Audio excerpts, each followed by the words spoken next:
मैं शांति देवी टाकी पंचायत समस्त जनता से अनुरोध करती हूँ कि मुझे बैट छाप कर मुहर मारकर भारी मतों से विजयी बनावे। नमस्कार, आप देख रहे हैं पलामू समाचार केंद्र। आज मैं उपस्थित हूं अपने खुद के गृह पंचायत में, उताकी पंचायत में। आज मैं उपस्थित हूं और यहाँ की एक बार नहीं, दो बार नहीं, एक बार और 2 साल बढ़ा 3 बार बोल सकता हूं पंचायत समिति रह चुके, क्योंकि एक बार 5 साल रहे, फिर 5 साल रहे और 2 साल और सरकार उन्हें बढ़ा दी थी पंचायत समिति की। इससे तीसरी बार नामांकन हुआ है, उस नामांकन में गए, नामांकन दर्ज किया, उसके बाद फिर से पंचायत समिति की दावेदार, अब यहाँ से महिला प्रत्याशी हैं। पहली बार भी महिला प्रत्याशी, दूसरी बार पुरुष प्रत्याशी, तीसरी बार फिर महिला प्रत्याशी और पहली बार जो जीत के महिला रह चुकी हैं, वो भी मेरे साथ हैं। दूसरी बार जो जीत गए हैं, वो भी मेरे साथ हैं। मतलब दोनों एक-एक बार जीत चुके हैं, पति-पत्नी हैं। आज मैं आपको बात करूंगा उताकी पंचायत के कमता सिंह से और उनकी धर्मपत्नी जो एक बार पहले सबसे पहली बार चुनाव हुई थी तब वो जीत गए थे, तो उनसे दोनों से बात करूंगा। मैं बात करूंगा एक बार इसके पहले जो अभी पंचायत चुनाव का जिस समय से घोषणा हुआ उसके बाद पहले जो पंचायत समिति रह चुके हैं, आज उनसे बात करूंगा कि आखिर आप अपने पंचायत में 2 बार पति पत्नी दोनों रह चुके हैं, क्षेत्र में क्या देखे, किस तरह का चीज देखे और किस तरह का विकास देखे। सबसे पहले पलामू समाचार केंद्र के इस एपिसोड में आप दोनों का स्वागत है। हार्दिक अभिनंदन है, स्वागत है। आप ये बताइए कि क्षेत्र को किस तरह से आप देखते हैं, अपने पूरे पंचायत को, उताकी पंचायत को किस दृष्टि से? देखिए, मेरा क्षेत्र जो है बहुत ही एक नंबर पर है, जो मेरा उताकी पंचायत है। विकास के मामले में मेरे यहाँ सारे सुविधाएं हैं और हम लोग सतत प्रयत्नशील हैं कि आगे भी इसी तरह का कार्य करेंगे। आगे देखिए, पंचायत समिति का जहाँ तक कार्य है, तो पंचायत समिति के पास किसी तरह का फंड, ये जो विगत 5 साल गुजरा 2015 से लेके आपको 21 तक, 20 में ही चुनाव होना था लेकिन कोरोना काल के चलते एक्सटेंशन मिला। लेकिन इस अवधि में पंचायत समिति के पास सरकार के द्वारा किसी भी प्रकार का कोई फंड उपलब्ध नहीं, वित्तीय पावर नहीं थी, वित्तीय पावर नहीं थी। किसी भी प्रकार से हम लोग क्षेत्र में बैठक, क्षेत्र से ब्लॉक स्तर पर बैठकें होती थी, जो पंचायत स्तर पर जो होता था उसका हम लोग को बुलाया जाता है बैठक में, उसका मूल्यांकन करने के लिए कि कहाँ क्या हो रहा है। अफसर से हम लोग, सारे अफसर पहुंचते हैं वहाँ पर, ब्लॉक लेवल का, उन लोग से हम लोग मीटिंग करते हैं और हमारे प्रखंड विकास पदाधिकारी, सेक्रेटरी और प्रमुख और पंचायत समिति सारे मिल करके। लेकिन जहाँ तक सवाल है कि जब पंचायत समिति के पास किसी भी तरह का फंड ही नहीं है, वित्तीय संसाधन नहीं है, तो ये तो सरकार की नाकामी है।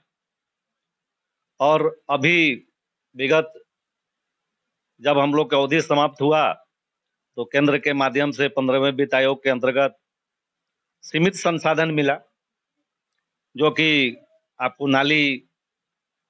ज्यादा नाली ही बनवाना था। जो मतलब मेंशन था कि सिर्फ नाली निर्माण ही का। नाली देखिए, उसमें 2 तरह के पैसा था। आपको नाली भी, स्वच्छता पर भी ध्यान देना था और पीसीसी भी था रोड बनवाने के लिए, तो उसमें कम पैसे थे। क्योंकि मेरा क्षेत्र बड़ा है, 27 पंचायत समिति हम लोग होते हैं और 27 पंचायत समिति में आपको एक साल में 60 लाख रुपए आता है। 27 में सिर्फ 60 लाख रुपया, जो इतना तो एक मुखिया, इससे ज्यादा तो एक मुखिया को आता है। मुखिया का तो बातें छोड़िए, मुखिया के पास तो बहुत कुबेर है, लेकिन हम लोग के पास 60 लाख रुपए आता है। अब 27 पंचायत समिति में आप जोड़ लीजिए कि आपको कितना हिस्सा हुआ, 27 दूना 54, तो 2 लाख साल में आएगा। तब सोच लीजिए कि, और हमारे बारे में लोग भ्रम भी फैलाए हैं कि इनको 30 लाख रुपया मिला है। तो आप तो चमके हुए चेहरे हैं, इसलिए तो जरूर बोलेंगे। तो मैं कहना चाहता हूं कि 30 लाख इस पंचायत में काम हुआ है। नाली हुआ, चाहे जो भी पीसीसी रोड बना, लेकिन अदर पंचायत समिति जो है उस पंचायत से ला करके और मुखिया ने इस कार्य को कराया है। या, मतलब दूसरे पंचायत समिति का जो जो फंड है वो खरीद कर ऐसा होता है। हुआ है। बहुत अच्छा चीज है। अगर इस तरह से पंचायत का विकास करने के लिए आप लोग प्रयत्नशील हैं। ऐसा हुआ है, इसमें कोई संदेह नहीं है। और अंत में मान लेते हैं कि पैसा आया तो अंत में कुछ इधर उधर भी लोग किए, जो पंचायत समिति को समुचित उसको बंटवारा करके पैसा मिलना था। हम लोग विवश हो गए कि हम लोग प्रमुख के ऊपर अविश्वास प्रस्ताव भी नहीं ला सकते हैं, दबाव भी नहीं बना सकते हैं। ऐसा क्यों? ऐसा क्योंकि आपका कार्यकाल समाप्त हो चुका था। अच्छा, आपका कार्यकाल समाप्त हो गया है तो आप क्या करेंगे उसमें? इसके पहले भी बहुत सारी योजनाएं कर सकते थे आप, जैसे गरीब लोगों का मदद, कोविड में बहुत सारे चीज, तो क्या क्या किए कुछ बताएंगे? कोविड में देखिए, मैं पूरे कोविड मैं अपने क्षेत्र में रहा। आपको मास्क का वितरण, साबुन, ये सब हम लोग किए। और जो जो जिसको जिस चीज का बीमारी हुआ तो उसको ससमय पर इलाज भी हुआ। सैनिटाइजर का भी वितरण किए? सैनिटाइजर का भी वितरण किए। और सारे लोग को जाकर घर घर जाकर के या पंचायत भवन पर बुला करके अब इसका गाइडलाइन दिया गया, कैसे करना है, ऐसे रहना है। सरकार के यहाँ से गाइडलाइन आती होगी कि ये करना गाइडलाइन है। सरकार के यहाँ आती है, लेकिन उसका अनुपालन तो करवाना है, यहाँ के लोगों को बताना। ये आप जनप्रतिनिधि है ना, हमको तो बताना है। सरकार के लोग भी आते थे हम लोग के पास, हम लोग के माध्यम से उन लोग जनता को बुलवाते थे और उसके घर घर तक जा करके और उसको बताना कैसे रहना है, ऐसे करना है। दूसरा चीज है कि आपको वृद्धा पेंशन है, विधवा पेंशन है और राशन कार्ड है, ये सारे चीज। स्कूल शिक्षा को लेकर कभी जोर दिए?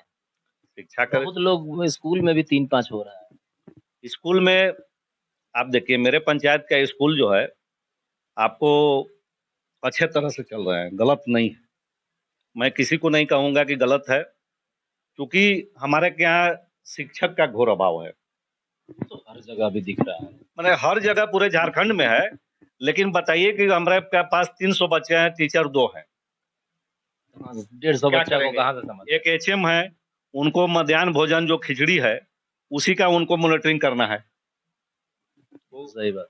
वो बराबर ऑफिस में रहते हैं। हमारा एक सपोर्ट एट गंगतुआ स्कूल को लीजिए आप, गंगतुआ में मात्र एक टीचर, जबकि वो उत्क्रमित मध्य विद्यालय है। ग्रामीण मध्य विद्यालय होने के बावजूद अगर एक टीचर है, आप क्या करेंगे? तो इसी तरह से स्वास्थ्य के क्षेत्र में भी हमारा स्वास्थ्य केंद्र मझौली में है, वहाँ एनएम भी बैठती है। उसके लिए भी हम लोग लगातार प्रयास किए, एनएम को बैठाए। जो भी आपको प्राइमरी स्तर पर इलाज है वहाँ पर होता है। अच्छा, रोजगार को लेकर के कभी सोचे कि आपके पंचायत में लोग दूसरी जगह जाते हैं?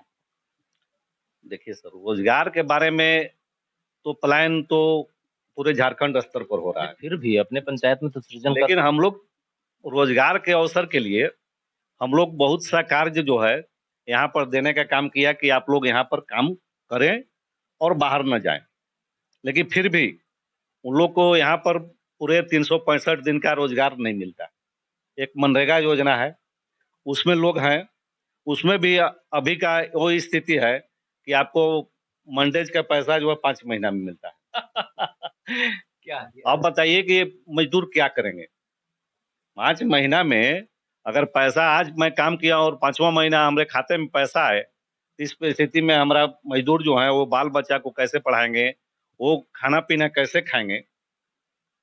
सवाल सही है। और एक महत्वाकांक्षी योजना भारत सरकार का जो है मनरेगा है, जो कि गरीबों के 100 दिन हर हाथ को काम। हर हाथ को काम, उसके अकाउंट में पैसा आना है, उसमें बिचौलियागिरी नहीं है। तो इस तरह का बात है। चलिए अब बात करेंगे हमारे जो भी उम्मीदवार हैं। और मेरी पत्नी भी 5 साल 2010 से 15 तक रही। मैं 2015 से लेकर के 2022 22 के मध्य तक मैं रहा, लेकिन मेरा एक ही काम है कि जनता जब भी बुलाती है उसके एक आवाज पर मैं उसके पास पहुंचता हूं, चाहे वो 12 बजे रात हो, 12 बजे दिन हो। और हम लोग का ज्यादातर काम जो है पंचायत समिति का पंचायती करना है। जो कि हम लोग का छोटा मोटा झगड़ा जो है उसको हम लोग यहीं निपटा देते हैं, ताकि थाना के चक्कर लोगों को नहीं लगाना पड़े। आप लोग के लिए मैं जो कार्य किया हूं, आप लोग सारे जनता देख रहे हैं, और आगे मुझे एक बार मेरी पत्नी को अवसर दें ताकि मैं आप लोग की सेवा कर सकूं। मैं महिला को जिस तरह महिला हमको चाहेंगी उस तरह मैं उनके साथ जाऊंगी और उस तरह की व्यवस्था करूंगी और जितना बनेगा उन लोग के लिए तैयार रहूंगी। काम लोग बोलते हैं कि पंचायत समिति आप बनी है, आप उसके बाद घर से बाहर निकलेंगी, जैसे ये हर जगह पंचायती करने जाते थे और भी करें। तो पंचायती करने नहीं जाऊंगी, लेकिन लोग तैयार रहेंगे कि आप भी आइए, औरत का मामला है, औरत समटाएंगे तो फिर भी मैं पहुंचूंगी। हाँ, यही सबसे बड़ी चीज है। एक पंचायत समिति अगर महिला है तो घर से बाहर अगर निकलने को तैयार है तो वो जरूर निकलेगी। आप देख रहे थे पलामू समाचार केंद्र, कैमरामैन प्रशांत के साथ दीपक तिवारी।